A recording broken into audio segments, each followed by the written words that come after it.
Hello बच्चों, कैसे हो आप लोग। आज इस वीडियो में हम स्टार्ट करते हैं TYBMS सैम 6 का क्वेश्चन नंबर 4C। ये पेपर है 2019 नवंबर मंथ का, राइट।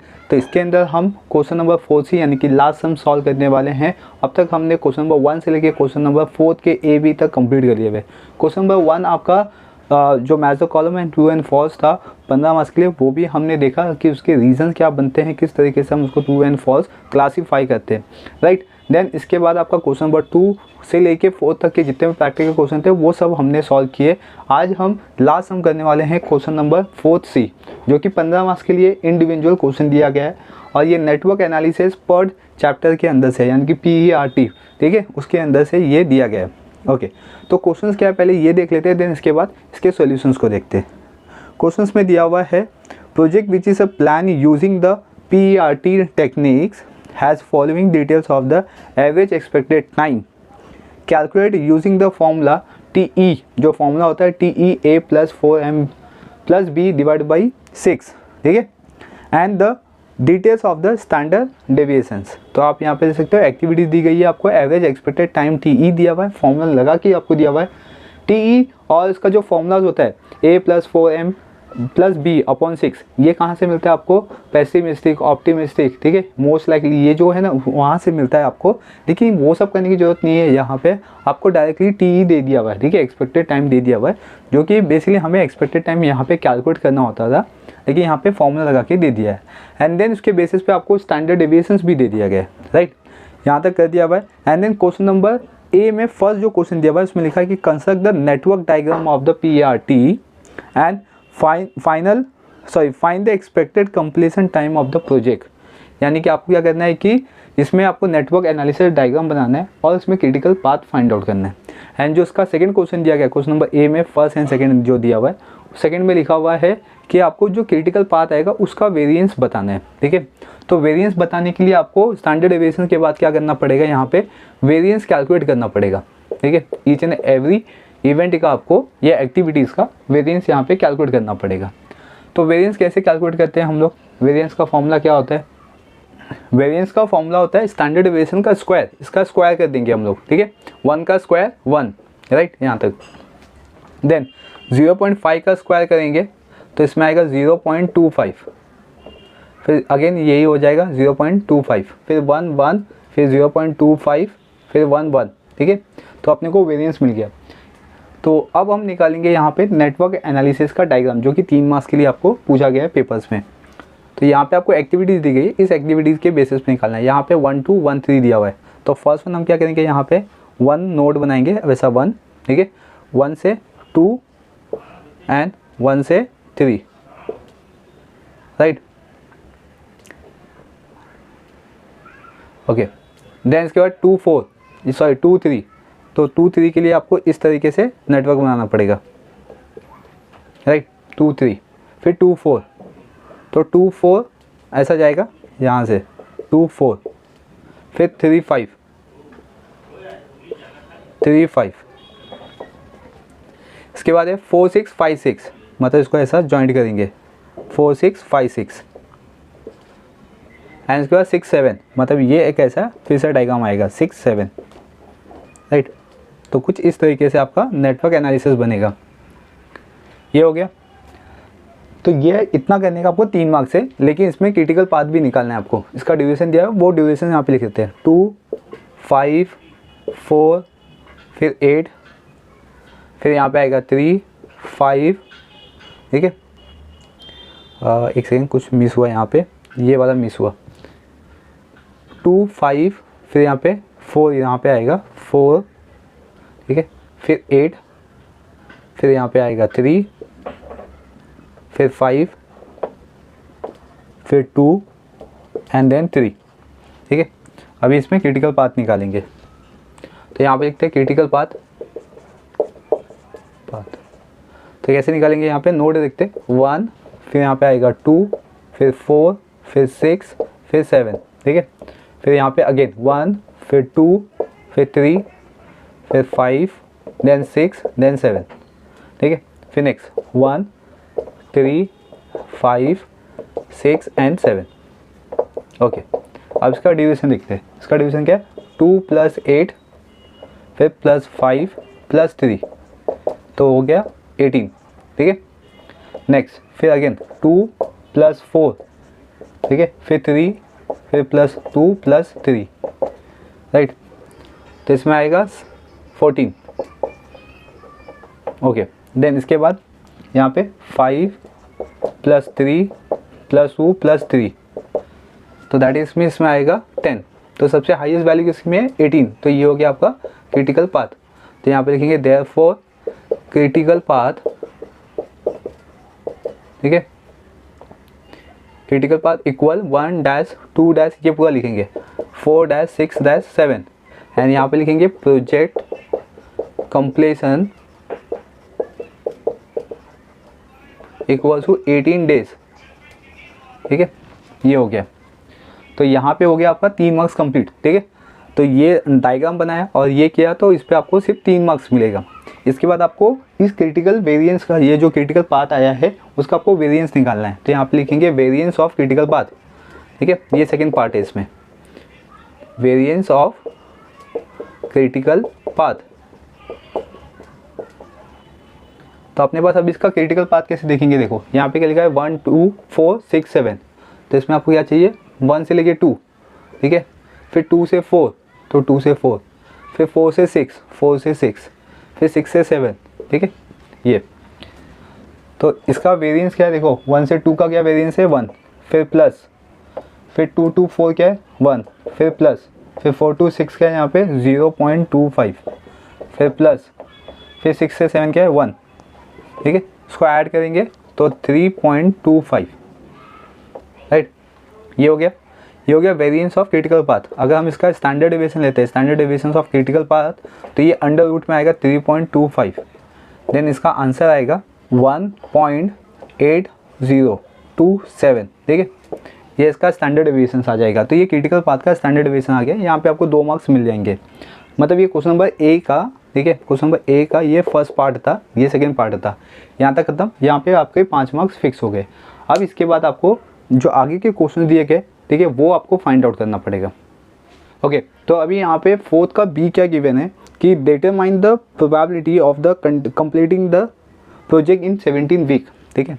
मतलब आपको बताना है कि अगर 17 वीक में प्रोजेक्ट कंप्लीट होता है तो उसकी प्रोबेबिलिटी क्या हो सकती है, कितना % चांसेस है प्रोजेक्ट कंप्लीट होने का, ठीक है।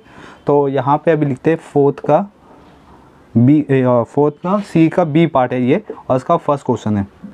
यहाँ पे आपको टाइम दिया गया है, ठीक है, प्रोजेक्ट कंप्लीशन का टाइम बताया हुआ है 17 वीक, ठीक है। तो इसको हम लेंगे टी कितना हो गया 17। तो अभी इसकी प्रोबेबिलिटी निकालनी है, मतलब आपको z देना पड़ेगा यहाँ पे, z equals to t minus c p यानी कि critical path divide by standard deviations, ये फॉर्मूलास है, ठीक है। तो टी मतलब टाइम कितना आया 17 माइनस सी पी कितना है यहाँ पे, क्रिटिकल पाथ कितना है 18 डेज है, ठीक है। फिर divide by standard deviations, standard deviation यहाँ पे कितना है 1.8 लेते हैं हम लोग, 1.80, राइट। तो अब यहाँ पे ये माइनस में आया, देखो इसको सॉल्व करते, तो यहाँ पे क्या आएगा माइनस में, z की वैल्यू क्या होगी -1/1.80, इसको डिवाइड कर लेते 80, तो आंसर आएगा -0.55 या 56 ले लेते हैं हम लोग, राइट। तो ये वैल्यू आ गई है, तो ये माइनस में आ गया। अब इसका टेबुलर फॉर्म, टेबल वैल्यू देखना पड़ेगा क्या होगा। तो इधर लिखते हैं टेबल वैल्यू, इसका टेबल वैल्यू हम देखेंगे तो आपको जो ये पेपर के पीछे ही आपको डिस्ट्रीब्यूशन टेबल दिया होता है, जिसमें आपको ये वैल्यू देखनी है 0.56 इसमें दिया हुआ है, माइनस ये माइनस का इधर पे लिखा 0.2123, ठीक है। ये जो डिस्ट्रीब्यूशन टेबल है ये मैंने दे दिया हुआ है आपको, ठीक है, लिंक दिया हुआ है, उसमें आपको जब क्वेश्चन पेपर देखोगे तो उसमें ये डिस्ट्रीब्यूशन टेबल भी होगा। तो आपको देखना है 0.56, पहले आपको देखना होगा इसमें 0.5 ऐसा कॉलम वाइज, ठीक है, उसके बाद फिर आपको 6 देखना है। तो आंसर आएगा -0.2123। तो मतलब अपने को यहाँ पे टेबल वैल्यूज़ मिल गई है। अब इसके बाद आपको प्रोबेबिलिटी यानी कि परसेंटेज वैल्यू फाइंड आउट करनी है। तो परसेंटेज वैल्यू निकालने के लिए यहाँ पे आपको लिखना होगा P, ठीक है, और यहाँ पे कितना 17 डेज़ दिया था, तो 17 डेज़ लिखते हैं यहाँ पे, सॉरी 17 वीक दिया था आपको, तो 17 वीक्स, ठीक है, इक्वल, इसको हम बेसिकली प्लस करते हैं लेकिन यहाँ पे माइनस है तो माइनस करेंगे 0.5 यानी कि 50% से, तो 0.2123 से। ओके, अब इसको माइनस करते हैं तो कितना आएगा आंसर, 0.5 माइनस 0.2123, तो आंसर आएगा 0.2877। तो मतलब इसका मतलब होगा 28.77%, यानी कि जो प्रोजेक्ट कंप्लीट होने का चांसेस होगा अगर 17 वीक लेते हैं हम लोग, 17 वीक में जब अपना प्रोजेक्ट कंप्लीट होगा वो होगा 28.77%, ठीक है, लेस देन 50% है ये, राइट। देन अब इसके आगे का भी क्वेश्चन दिया हुआ है, ये तो आपको सिर्फ 2 मार्क्स के लिए दिया था, अब आपको इसके बाद भी 2 मार्क्स के लिए दिया हुआ है। इसमें लिखा है if there is a huge penalties for the exceeding the project completion deadline of the 2 weeks after estimated project completion time, तो what is the probability of being penalized, ठीक है। तो मतलब यहाँ पे आपको क्या दिया गया है कि अगर जो अपना क्रिटिकल पाथ है 18, यहाँ पे वीक्स आएगा, ठीक है, डेज नहीं आएगा, अगर ये 18 वीक है और इसमें भी क्या होता है कि 2 वीक से ये और एक्सटेंड हो जाता है, तो आपको बताना है कि क्या प्रोबेबिलिटी होगी पेनल्टीज इंक्रीज़ होने का, राइट। तो कैसे करेंगे, फर्स्ट में इसमें 2 वीक्स ज़्यादा हो जाएगा, तो यहाँ पे देखते हैं, यहाँ पे लिखते हैं प्रोजेक्ट कंप्लीशन, ये 4th क्वेश्चन कर दे, project completion equal to 18 week तो दिया हुआ है आपको, ठीक है, और प्लस 2 वीक्स और इंक्रीज़ हो जाएगा, तो मतलब 20 वीक्स। ओके, तो ये 20 वीक्स हो गया। अगर ये 20 वीक मतलब कि 2 वीक तो ज़्यादा हो गया, तो मतलब 2 वीक का अब यहाँ पे पेनल्टीज लगेगा। तो अपने पास यहाँ पे पहले TE मिल गया, TE कितना हो गया 20 वीक्स, चलो मैं यहाँ पे लिख देता हूँ इसको TE, ठीक है, मतलब अपना टाइम ये, तो यहाँ पे 2 वीक्स क्या हो रहा है, ज़्यादा हो जा रहा है जो भी अपना प्रोजेक्ट कंप्लीशन है, यानी कि 18 डेज, तो यहाँ पे लिखेंगे penalties will be impose when project completion is 20 weeks, ठीक है। तो यहाँ पे इसका एक फॉर्मूला होता है, इसमें आएगा P in the bracket non completions, मतलब कि आपका 18 डेज में कंप्लीट नहीं हुआ, इसीलिए इसको बोलते हैं P नॉन कंप्लीशन, ठीक है, इक्वल टू 1 माइनस, यहाँ पे लिखेंगे P इन द ब्रैकेट कितना 20 वीक्स, राइट, कितना आएगा इसमें 20 वीक्स आएगा। देन आप क्या कहते हैं, इसमें सबसे फर्स्ट वन आपको Z निकालना है, ठीक है। Z कैसे निकालेंगे, यहाँ पे मैंने आपको फॉर्मूला बताया था, तो T यानी कि T आपका क्या जाएगा, यहाँ पे एक्सपेक्टेड टाइम क्या 20 डेज, और क्रिटिकल पाथ कितना है 18, फिर इसमें से डिवाइड करेंगे स्टैंडर्ड डेविएशन, स्टैंडर्ड डेविएशन कितना है 1.80, माइनस करेंगे तो 1.80 एंड डिवाइड करने पे आंसर आएगा 1 पॉइंट, अच्छा इसको डिवाइड कर लेते हैं, तो इसमें आंसर आएगा 2 डिवाइड बाई 1.8, तो 1.11, ठीक है। अब इसका टेबल वैल्यू निकालना पड़ेगा हमें, तो टेबल वैल्यू देखते, तो 1.11, तो इसका टेबल वैल्यू है 0.3643, ठीक है। तो ये टेबल वैल्यू आ गई, लेकिन हमें क्या निकालना है, यहाँ पे P 20 वीक्स ऐसा लिखेंगे यहाँ पे, और इसको प्लस कर देंगे 0.5 में, तो 0.5 प्लस 0.3643, इसको ऐड कर देंगे तो 0.8643 आ जाएगा, ठीक है। और अपना प्रोजेक्ट कंप्लीशन का फॉर्मूला क्या है, नॉन प्रोजेक्ट कंप्लीशन का, तो नॉन प्रोजेक्ट कंप्लीशन, ठीक है, equal to 1 minus P 20 weeks, तो P 20 वीक की वैल्यू कितनी आई 0.8643, ठीक है। अब इसको माइनस कर देंगे 1 से, तो इसमें आएगा 0.1357, ठीक है। तो ये आ गया आपका नॉन प्रोजेक्ट कंप्लीशंस। तो पेनल्टी कितना इम्पोज होगी 0. यहाँ पे लिखते हैं, ये आपकी पेनल्टीज आ गई, ठीक है, पेनल्टी इम्पोज, तो इतना इम्पोज होगा पेनल्टीज 0.1357 का, क्लियर यहाँ पे। तो इसमें जो आपको 4th था वो इस तरीके से आपको सॉल्व करना था, जो कि 2 मार्क्स के लिए आपको दिया गया है, ठीक है। इसके आगे लिखा हुआ है कि 5th question, find the project completion time for the 95% confidence level. यानी कि जो इधर प्रोजेक्ट मैनेजर है उसको 95% प्रोजेक्ट कंप्लीशन का कॉन्फिडेंस है कि 95% क्या होगा, उसका प्रोजेक्ट कंप्लीट हो जाएगा। तो इसकी आपको प्रोबेबिलिटी बतानी है। चलिए पहले हम इसको राइट डाउन कर लेते हैं, क्योंकि मैं इसको रफ करूँगा, तो आप इसका स्क्रीनशॉट या इसको राइट डाउन कर लीजिए, देन इसके आगे का सोल्यूशन देखते हैं। ओके क्लास, देन इसके आगे का जो क्वेश्चन था, question number 5, find the project completion time for 95% confidence level. ठीक है, तो यहाँ पे मैं 5th क्वेश्चन को राइट डाउन कर लेता हूँ। क्वेश्चन लिख रहा हूँ, यहाँ पे सोल्यूशन लिख रहा हूँ कि इसमें बोला क्या है, प्रोजेक्ट कंप्लीशन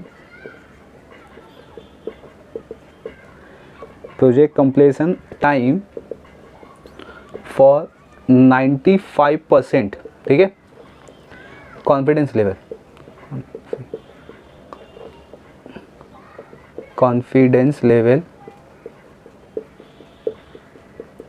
ठीक है। तो यहाँ पे आपको ये 2 मार्क्स के लिए पूछा है कि सिर्फ आपको बताएं कि 95% तक जो प्रोजेक्ट मैनेजर है वो कॉन्फिडेंस है। तो यहाँ पे आपको लिखना है कॉन्फिडेंस लेवल इक्वल्स टू 95%। 95% का मीनिंग क्या होगा, 0.95%, ठीक है, ये आपको दिया हुआ है। तो ये हो गया आपका प्रोजेक्ट कंप्लीशन का टाइम, ठीक है, मतलब कि 95% तक हम कंप्लीट है, मतलब कि हम एक टाइम्स तक मतलब कि जो अपना 18 जो क्रिटिकल पार्ट था, 18 वीक तक प्रोजेक्ट मैनेजर क्या है कि कंफर्म है, उसको कॉन्फिडेंस है कि वो 95% तक प्रोजेक्ट को कंप्लीट कर लेगा। ठीक है, तो यहाँ पे अभी जैसे हमने z की वैल्यू सॉल्व किया था ना, उसमें हमने कैसा सर लाइन्स वाइज है, ठीक है, इसमें अपोजिट जाएंगे। तो यहाँ पे फर्स्ट हम क्या करेंगे, इसमें से टेबल वैल्यू निकालेंगे। ठीक है, तो टेबल वैल्यू कैसे निकालते हैं, तो इधर लिखेंगे टेबल वैल्यू। फर्स्ट इसमें हम टेबल वैल्यू निकाल लेंगे। टेबल वैल्यू 0.95 माइनस 0.5, ठीक है, इसको माइनस कर देंगे तो आंसर आएगा 0.45। 0.45 अभी आपको क्या करना है कि डिस्ट्रीब्यूशन टेबल में देखना है। तो आप जब डिस्ट्रीब्यूशन टेबल में देखोगे तो इसमें आएगा 0.4505 ऐसा लिख के आएगा। ठीक है, ये आपको मिलेगा डिस्ट्रीब्यूशन टेबल में। ये कहाँ मिलेगा आपको, 1.65 पे, राइट, 1.65 ये आपको मिलेगा। तो इसको हम बोलेंगे करस्पॉन्डिंग z। ठीक है, तो याद रखिए जब आप टेबल में 1.65 देखोगे तो आपको ये वैल्यू मिलेगी। ये वैल्यू नियरेस्ट है इसकी 0.45 से, तो हम यही वैल्यू को कंसीडर करेंगे। तो ये जो वैल्यूज़ है ये सीधा z की वैल्यूज़ है।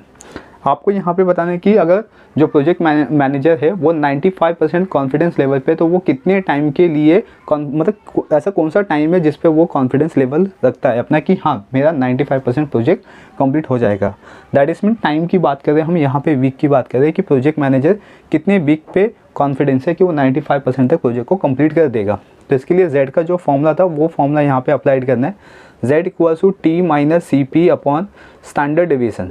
ठीक है, तो z की वैल्यू आ गई 1.65, t की वैल्यू आपको फाइंड आउट करना है, CP था अपना मतलब क्रिटिकल पाथ 18 और स्टैंडर्ड डेविएशन था 1.80।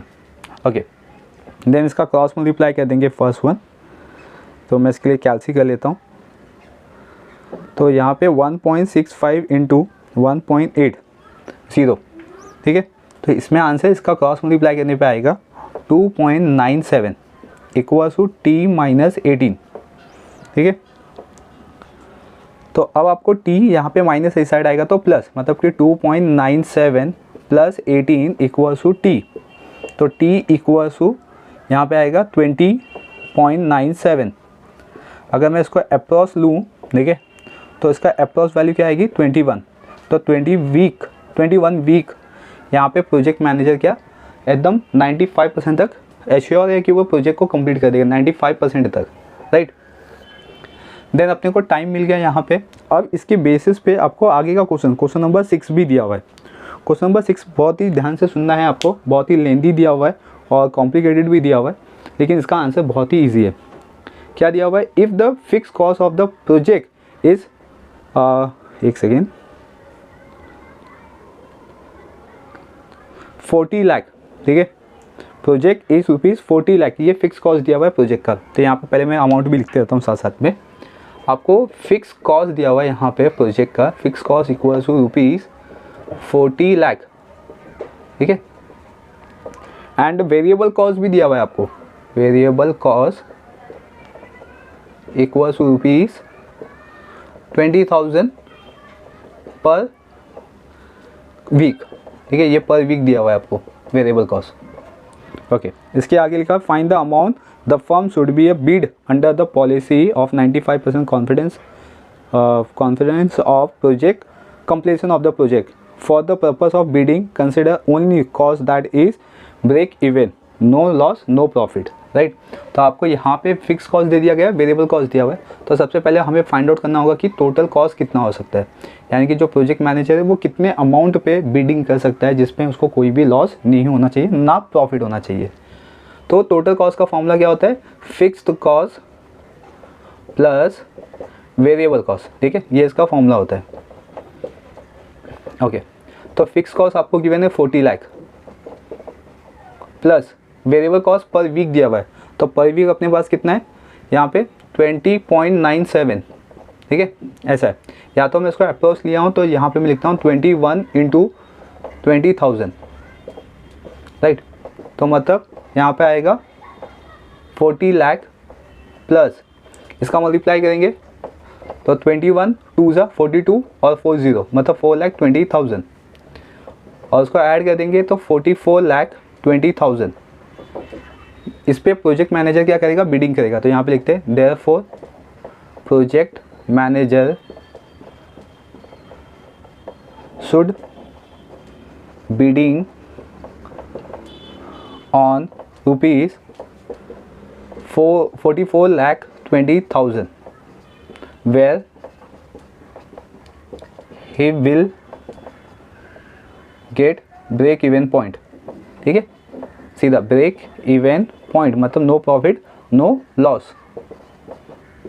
चलो, तो ये हो गया आपका क्वेश्चन नंबर 6 कंप्लीट। ये क्वेश्चन नंबर 6 था, ये क्वेश्चन नंबर 5 हो गया। अब ये क्वेश्चन नंबर 7। क्वेश्चन नंबर 7 यहाँ पे 2 मार्क्स के लिए दिया गया और इसमें लिखा हुआ है कि if the project manager want to complete the project with 95% confidence level in 19 week, तो how much time he crash the critical activities, ठीक है। अगर प्रोजेक्ट मैनेजर क्या करता है कि 95% तक अपने कॉन्फिडेंस लेवल को रखता है और वो 95% प्रोजेक्ट को कंप्लीट करने के लिए, ठीक है, 19 वीक्स में प्रोजेक्ट कंप्लीट करता है, मतलब 95% उसका कॉन्फिडेंस लेवल है और 19 वीक्स में वो कंप्लीट करेगा। तो हमने देखा कि 95% प्रोजेक्ट कंप्लीशन में कितना लगता है 21 वीक, तो मतलब 2 वीक का यहाँ पे क्रैशिंग होगा, राइट। तो यहाँ पे लिखेंगे, यहाँ पे जैसा दिया हुआ है फर्स्ट जो आपको दिया हुआ वो वैसे ही कॉपी कर लेना है। क्वेश्चन में द प्रोजेक्ट मैनेजर, ठीक है, want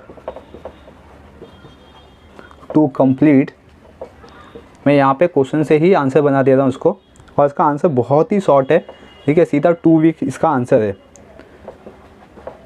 project with 95% completion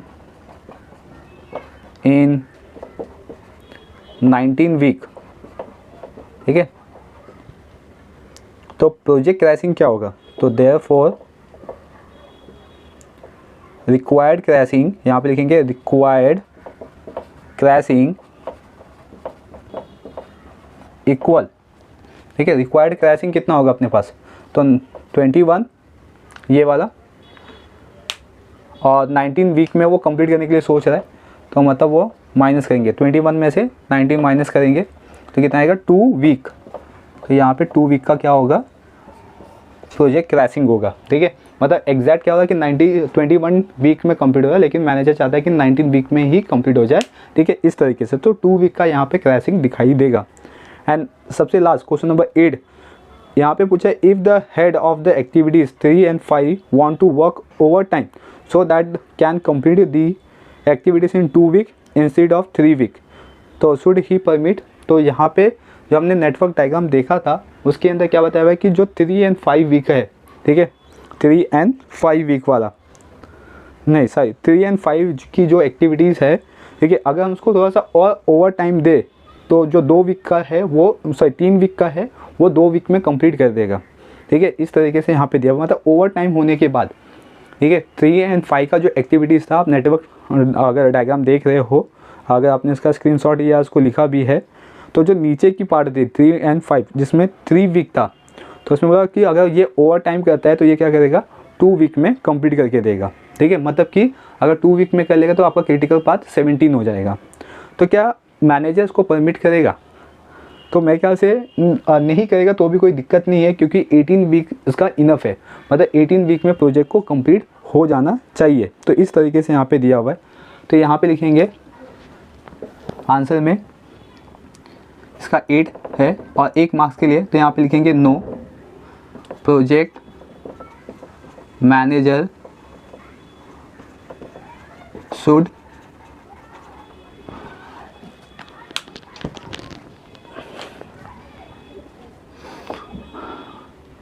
not allow to overtime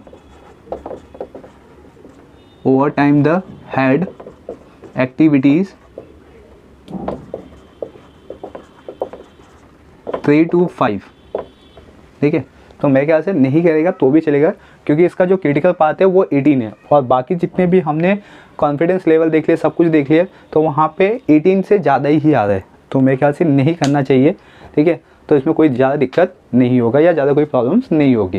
right, तो यहाँ पे क्वेश्चन नंबर 4 का सी भी कंप्लीट हो गया। आई होप क्लास कि ये सब क्वेश्चन आपको समझ में आ गए होंगे। अगर आप कहीं पे भी अभी भी कोई डाउट है तो डेफिनेटली मुझे कमेंट सेक्शंस में कमेंट करके पूछ सकते हो। चलिए आप मिलेंगे नेक्स्ट पेपर के सॉल्यूशंस पे। बने रहिए चैनल पे, चैनल को सब्सक्राइब कर लीजिए, बेल आइकन प्रेस कर लीजिए ताकि आपको इसी तरीके के अपडेट मिलते रहेंगे। Thank you for watching.